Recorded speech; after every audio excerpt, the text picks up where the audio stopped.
Hello everyone, welcome back to my channel. বন্ধুরা কেমন আছো? ভালো আছো? নিশ্চয়ই ভালো আছো, আর ভালো থেকো। চলে এসো, আজকে আমি তোমাদেরকে আরেকটা ভিডিও দেখাবো, সেটা হচ্ছে পটল দিয়ে। বন্ধুরা এই দেখো পটল আমি এই যে এই করে এই দেখো এইভাবে কেটে রেখেছি। হ্যাঁ, পটলগুলো এইবার আমি তোমাদেরকে দেখাবো। গ্যাস জ্বালিয়ে দিয়েছি, কড়া বসিয়ে দিয়েছি। এইবার না আমি কড়াতে তেল দিয়ে দিচ্ছি। তেল দিয়ে কড়াটাতে তেলটা একটু গরম হতে দিচ্ছি। এবার যে এই যে পটলগুলো যে আমি কেটে রেখেছিলাম, এই পটলগুলো আমি এখানে দিয়ে দিচ্ছি। দেখো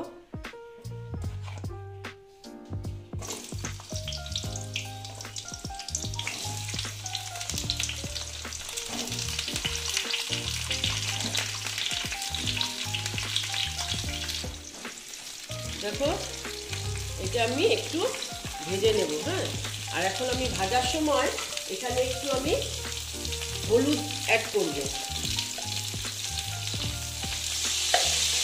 তারপরে একটু নুন। তার মানে এটা আমি অ্যাড করলাম কেন জানো? কারণ তাহলে না পটলগুলো তাড়াতাড়ি মজে যাবে। এখন তো প্রায় পটলের সিজন শেষ হয়ে গেছে। আমি এই সিজন শেষ হতে হতেই আমি তোমাদেরকে একটা পটলের রেসিপি দেখিয়ে দিচ্ছি। হ্যাঁ, এখন পটলটা এখানে ভাজা হতে থাক, তারপরে আমি তোমাদেরকে দেখো বন্ধুরা, আমি এখানে পোস্ত নিয়ে নিলাম, 2 চা চামচ পোস্ত, আর সর্ষে নিয়ে নিচ্ছি 2 চা চামচ সর্ষে নিয়ে নিলাম। যেহেতু আমার পটল কম, সেই জন্য এই যে 4টে কাঁচা লঙ্কা নিয়ে নিলাম। নিয়ে এটা আমি মিক্সিতে পেস্ট করে তারপরে তোমাদের দেখো। এই দেখো পটলটা প্রায় ভাজাই হয়ে গেছে। এইবার আমি পটলটাকে একটু তুলে নেব। দেখো পটলটা আমি তুলে নিচ্ছি। হ্যাঁ, পটলগুলো দেখো বন্ধুরা, এই দেখো আমি একটা টিফিন বাটি নিয়ে নিয়েছি।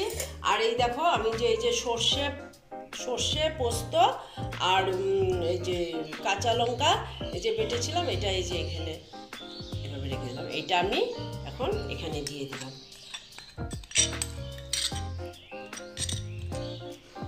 তারপরে দেখো আমি নারকেল বাটা দিয়ে দিলাম। নারকেল আমি কুড়িয়ে রেখেছিলাম, এটা আমি দিয়ে দিলাম।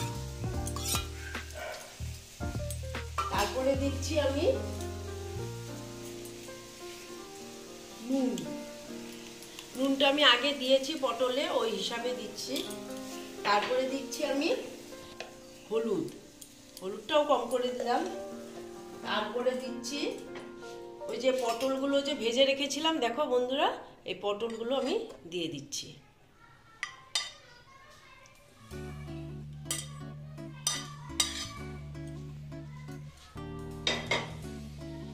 দিয়ে একটু আমি এইভাবে একটু নেড়ে নিচ্ছি। তারপরে আমি দিচ্ছি 4টে কাঁচা লঙ্কা।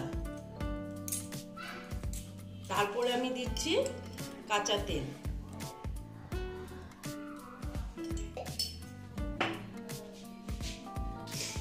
দেখো বন্ধুরা, আমি এই যে কড়াটা ধুয়ে ওই তেলটা আর ওই যে পোস্তর বাটিটাতে ধুয়ে আমি এই যে জলটা দিয়ে দিলাম। দিয়ে আবার এটাকে আমি ভালো মতন মেখে নিচ্ছি। মেখে এইবার আমি টিফিন বাটির মুখটা আমি এই যে ঢেকে নিলাম। এদিকে দেখো বন্ধুরা, আমি কড়াটা বসিয়ে দিয়েছি। হ্যাঁ, তারপর আমি এখানে জল দিয়ে দিচ্ছি। আমি একটা প্যান বসিয়ে দিচ্ছি। বসিয়ে এবার আমি এটাকে এখানে বসিয়ে দেব। বসিয়ে তারপর এটা আমি 20 মিনিটের জন্য ঢেকে দিচ্ছি। তারপর তোমাদের আমি চলে এলাম 20 মিনিট বাদে। এবার আমি দেখে নিচ্ছি। দেখো জলটা শুকিয়ে গেছে, আমি না গ্যাসটা অফ করে দিচ্ছি, অফ করে এটা ঠান্ডা হতে দিচ্ছি, তারপরে আমি তোমাদেরকে দেখাবো। দেখো বন্ধুরা, এটা প্রায় ঠান্ডা হয়ে গেছে, এবার আমি খুলে দেখে নিচ্ছি।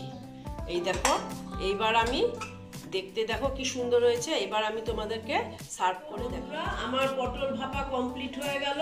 তোমরা এইরকম রান্না করে খেয়ে দেখবে, আশা করছি ভালোই লাগবে। যদি ভালো লাগে তাহলে আমার ভিডিওকে লাইক করবে, আমার চ্যানেলকে সাবস্ক্রাইব করে তোমরা সামনের দিকে এগিয়ে নিয়ে যাবে। নেক্সট রেসিপি নিয়ে আবার তোমাদের কাছে আমি ফিরে আসবো। ওকে বন্ধুরা।